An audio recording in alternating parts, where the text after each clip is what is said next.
Hello story lovers, welcome back to my channel చేరవ ప్రియ part 54.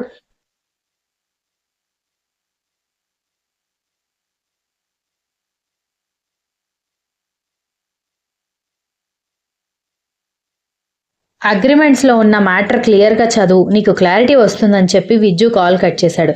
Aishwarya వెంటనే అగ్రిమెంట్ పేపర్స్ చెక్ చేయడంతో ఆ సినిమాకి ప్రొడ్యూసర్ విజ్జు అని కనిపించేసరికి ఆశ్చర్యపోయి వెంటనే డైరెక్టర్కి ఫోన్ చేసి అదే విషయం అడగడంతో, అవును, నిన్నటి వరకు ప్రొడ్యూసర్ వేరే ఉండేది, ఇప్పుడు అతనితో పాటు విజ్జు కూడా ప్రొడ్యూస్ చేస్తున్నాడు. ఐశ్వర్య, ఏమైంది? మీ బాస్ ప్రొడ్యూస్ చేయడానికి ఇష్టం లేదా? మీ ఫ్రెండ్ డబ్బులు పోతాయని బాధపడుతున్నావా? అదేం కాదులే, సినిమా హిట్ అవుతుంది అని డైరెక్టర్ చెప్పేసరికి మీకు అలా అర్థమైందా? అతను ప్రొడ్యూస్ చేస్తానంటే మీరెందుకు ఒప్పుకున్నారని అడుగుతున్నాను అనగాని, అదేంటి ఐశ్వర్య, వాడు నా బెస్ట్ ఫ్రెండ్ అండ్ నాకు నిన్ను రిఫర్ చేసింది కూడా వాడే, అలాంటప్పుడు వాడే స్వయంగా వచ్చి ప్రొడ్యూస్ చేస్తానంటే నేనెందుకు కాదని చెప్తాను అన్నాడు.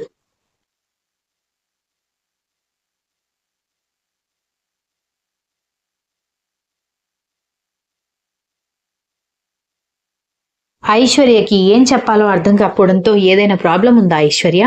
మీరిద్దరు ఏమైనా గొడవ పడ్డారా అనగానే, అదేమీ లేదు సార్, ఊరికే అడిగాను, ఎందుకు డబ్బులు లాస్ అని అనగానే, లాస్ ఏమీ ఉండదు, నువ్వేం టెన్షన్ పడకు అని చెప్పి అతను ఫోన్ కట్ చేయడంతో మళ్ళీ ఐశ్వర్య ఫోన్ రింగ్ అయ్యేసరికి ఈసారి విజ్జు ఫోన్ చేస్తూ ఉండడంతో, నేనేదో గెలిచానన్నట్టుగా గర్వంగా నవ్వుతాడేమో, నేను కాల్ రిసీవ్ చేసుకోను అనుకుంటూ ఫోన్ సైలెంట్లో పెట్టేసింది.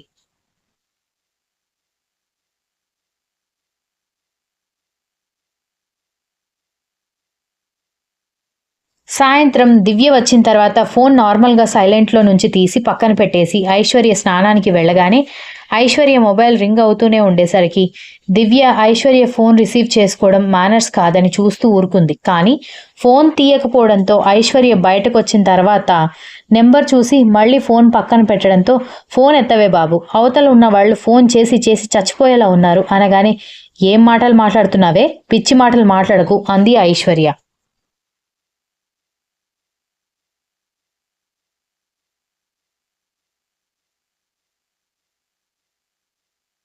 చేస్తారు అన్న మాటకు అంత టెన్షన్ పడేదానివి, ఫోన్ ఎందుకు రిసీవ్ చేసుకోవట్లేదు అని ఫోన్ నెంబర్ చెక్ చేసి, విజ్జు దగ్గర నుంచి ఫోన్ వస్తుంటే విషయం ఇదన్నమాట, అంత ఓవర్ యాక్షన్ ఎందుకే, ఫోన్ రిసీవ్ చేసుకోవచ్చు కదా, ఆయన గారి గురించి ఏం మాట్లాడకూడదు, నువ్వు మాట్లాడవు అని అనగానే, అసలు నీకెందుకే ప్రతి విషయంలోకి దూరిపోతానంటావు, నోరు మూసుకొని నీ పని చూసుకో అని ఐశ్వర్య చిరాకుగా చెప్పేసరికి, నిన్ను ఛాన్స్ దొరికితే పిచ్చి కొట్టుడు కొట్టాలి అని కోపంగా అనుకుంటూ కొరియన్ డ్రామా చూస్తూ కూర్చుంది దివ్య.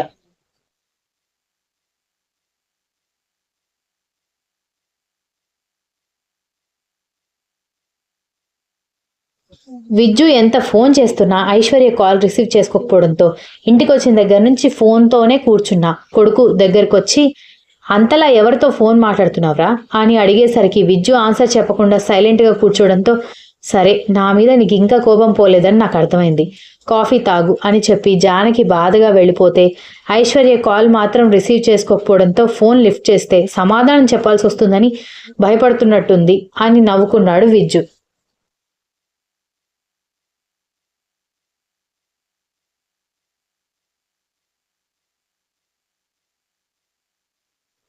దివ్య, రెడీ అయ్యావా, వెళ్దామా అని ఐశ్వర్య వాళ్ళ అమ్మగారు పిలవడంతో, ఎక్కడికి వెళ్తున్నారని ఐశ్వర్య అడగడంతో, దివ్య వాళ్ళ పెద్దమ్మ కూతురు పెళ్లికి అనగానే, నాకు తెలియకుండా నా పెళ్ళెక్కడా అని ఐశ్వర్య అయోమయంగా అడిగేసరికి దివ్య ఐశ్వర్య వాళ్ళ అమ్మగారు ఒకరినొకరు వింతగా చూసుకుని, నీ తెలివి తెల్లారినట్టే ఉంది, పెద్దమ్మ అంటే నేనొక్కదాన్నే ఉంటానా ఏంటి, వాళ్ళ పెదనాన్న కూతురు పెళ్లి అని ఐశ్వర్య వాళ్ళ అమ్మగారు చిరాకుగా చెప్పేసరికి, అవునా, మరి నన్ను పిలవకుండా వెళ్తున్నారేంటి అనగానే, నువ్వు పిలిచినా వచ్చే పరిస్థితిలో లేవులే, మనిద్దరం వెళ్దాంలే పెద్దమ్మా అని చెప్పాను అని అంది దివ్య.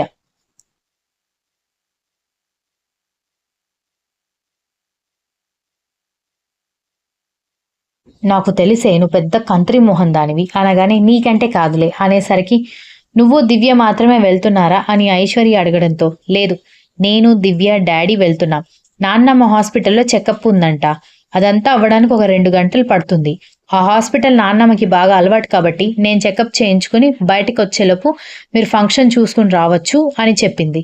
సో ఇంట్లో ఎవరు ఉండరు, నువ్వు మాత్రమే, జాగ్రత్త, వంట చేశాను, తినేసి డోర్స్ గట్టిగా క్లోజ్ చేసుకుని పడుకో అని చెప్పింది ఐశ్వర్య వాళ్ళ అమ్మగారు.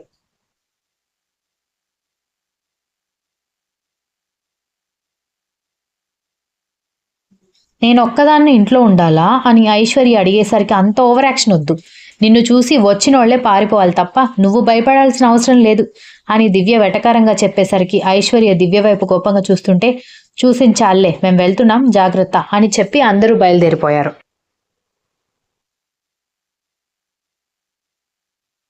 ఐశ్వర్య కొద్దిసేపు టీవీలో ఏదో సినిమా వస్తుంటే చూస్తూ కూర్చుని ఆ తర్వాత ఆకలిగా అనిపించడంతో 2 ఆమ్లెట్స్ వేసుకుని వాళ్ళమ్మ చేసిన ఆలుగడ్డ ఫ్రై, టమాటా పప్పు ఆమ్లెట్స్ వడ్డించుకుని తింటూ టీవీ చూస్తూ కూర్చోవడంతో డోర్ కొట్టిన సౌండ్ వినిపించేసరికి ఈ టైంలో ఎవరొచ్చారు అని అనుకుంటూ హ్యాండ్స్ వాష్ చేసుకుని డోర్ ఓపెన్ చేయగానే విజ్జు కనిపించడంతో నువ్వేంటి ఇక్కడ అని ఆశ్చర్యంగా అడిగేసరికి విజ్జు లోపలికి వచ్చి చూసి చాలా రోజులైంది కదా చూసి పోదామని వచ్చాను అనగానే నీకేమైనా పిచ్చి పట్టిందా?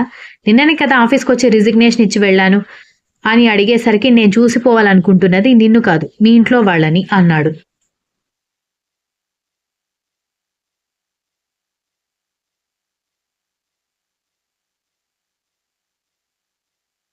ఓహో! పాపం అబ్బాయి గారు వస్తున్నారని ఇంట్లో హారతి పళ్ళెం పట్టుకుని సిద్ధంగా ఉన్నారు మరి. హారతి ఇచ్చి చెలికత్తెలని పిలిచి పూల రెక్కలు కూడా నెత్తి మీద చల్లించమంటారా అని అడిగింది వెటకారంగా. నువ్వే పూలతో వెల్కమ్ చెప్పొచ్చు కదా అని అడుగుతూ ఆమె దగ్గరకొస్తుంటే ఏంటి ఓవర్ యాక్షన్ చేస్తున్నావు? ముందు బయటికి వెళ్ళు ఇంట్లో ఎవరూ లేరు అనగానే ఏంటి ఇంట్లో ఎవరూ లేరని హింటిస్తున్నావా అని అడిగేసరికి అంత కర్మ నాకేం పట్టలేదు. ముందు నువ్వు బయటికెళ్ళు అనగానే వెళ్ళను. అగ్రిమెంట్ చదివావా అనగానే ఆ విషయం కనుక్కోవడానికి ఇంటికొచ్చావా అని కోపంగా అడిగింది.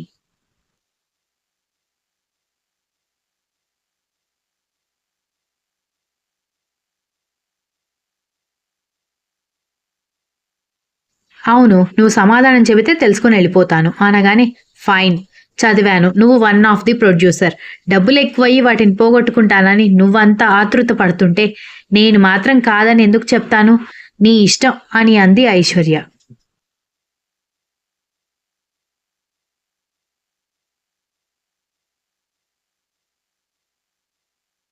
నీలాంటి అందమైన అమ్మాయి సినిమాలో ఉన్నప్పుడు ఇంకా డబ్బులు ఎందుకు పోతాయిలే అనగానే బాబు నేను డాన్స్ నేర్పించడానికి మాత్రమే వచ్చాను నేను హీరోయిన్ కాదు అనగానే నీ డాన్స్ చూసి అయినా సరే సినిమా హిట్ చేస్తారులే అన్నాడు.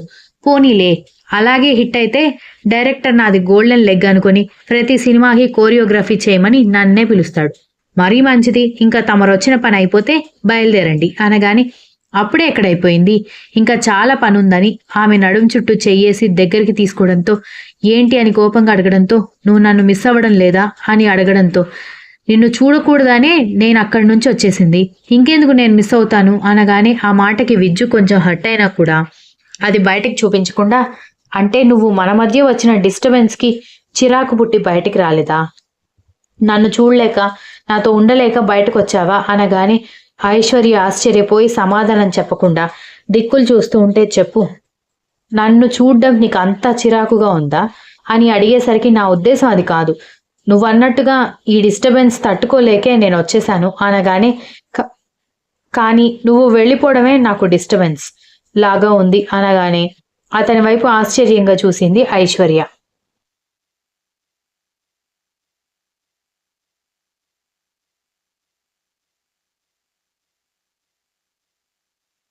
Again I'm telling you I love you so much Aishwarya అనగానే ఐశ్వర్య బాధగా మొహం తిప్పుకుంటే కనీసం ఐ లవ్ యూ టూ అని కూడా చెప్పాలని అనిపించడం లేదా నీకు అని అడిగాడు.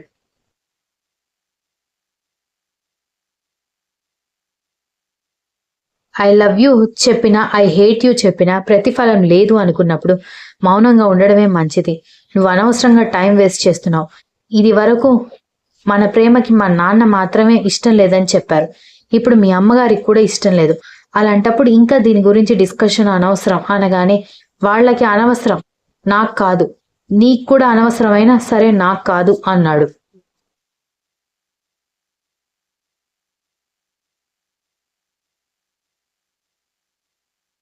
జూ ట్రై టు అండర్స్టాండ్ మీ ప్రపంచంలో నేను ఒక్కదాన్నే అమ్మాయిని కాదు నీ రేంజ్కి నీ స్టేటస్కి నీ మంచితనానికి ఇంకా మంచి అమ్మాయి వస్తుంది అని చెబుతున్న ఆమె పెదాలని అందుకొని గాఢంగా ముద్దు పెడుతుంటే అతని చుట్టూ చేతులేసి ఆమె కూడా అతన్ని అల్లుకుపోవడంతో ఆమె నడుం చుట్టూ ఉన్న చేతులని ఇంకాస్త బిగించి ఆమెని హత్తుకున్నాడు విజ్జు.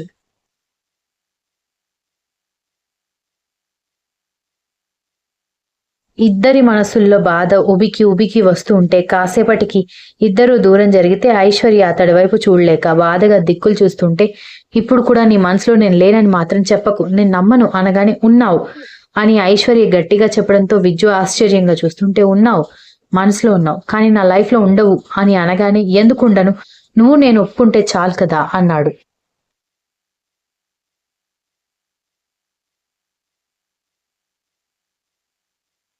మీ అమ్మ నాన్నని చూడకుండా నువ్వు ఉండగలవా?